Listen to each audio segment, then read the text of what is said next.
The president that run the bank had negotiated to sell the bank without the board members even knowing it, basically. And the price was ridiculously high. In other words, but the stock was about a $15 stock, and it sold for $120.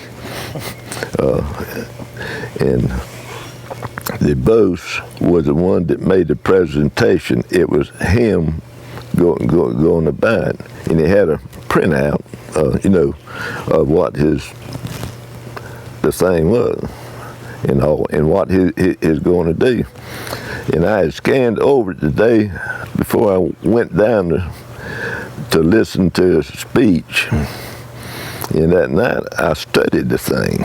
Well, the next morning I went down there. I said, "Mr. DeBose," he said, "Yeah." I said, "You told me 2 bald-faced lies yesterday." He said, "Son, all I can tell you is caught me." That was his only reply. Well, I passed it around. I said, "You best not to mess with that bank." I took my money. I didn't want no stock in it, because a fella that comes lying, he ain't gonna stop lying, basically. I knew things was getting bad because I had trouble even getting my interest every month. You loaned them $1 million, right? $1 million, but it was for 1 year. First, I called the FDIC when they refused payment to pay it off. I went to the FDIC, and the lady runs it, says, "Get you a lawyer today. Don't wait, get it today." Daphne got involved in it, and she calls him up and tell him to come down to her office at the Piggly Wiggly. So he went down there, and she's as gentle as she can be and good, but she can scare you too. Not that she means it, but anyhow, she told him, says, "I know you got them originals. You got till in the morning to bring them, or you will be done away with shortly." Daddy told me when they were supposed to repay the principal amount, and he told me that they didn't pay it. And so I asked Daddy to get me the documentation and let me see it. And so I looked at the papers, and the papers were not in order. So I called Mark Edenfield, who was the president of the bank. Chief Financial Officer. Yeah, he was the chief financial officer.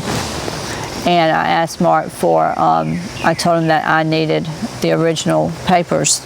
And he said that he did not have them, that they were, that Terry DeBose had them. And I told him bullshit.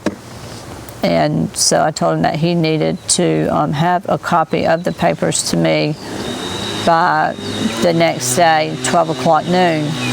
And if not, then more than likely,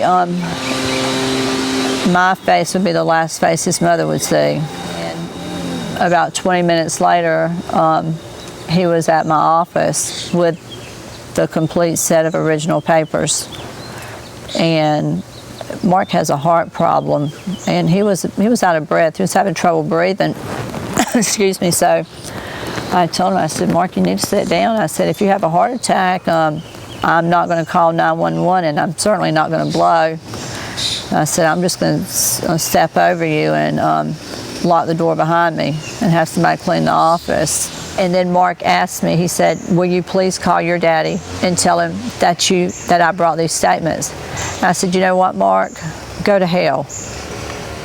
I will do everything I can to get your ass put in jail, because my daddy trusted you.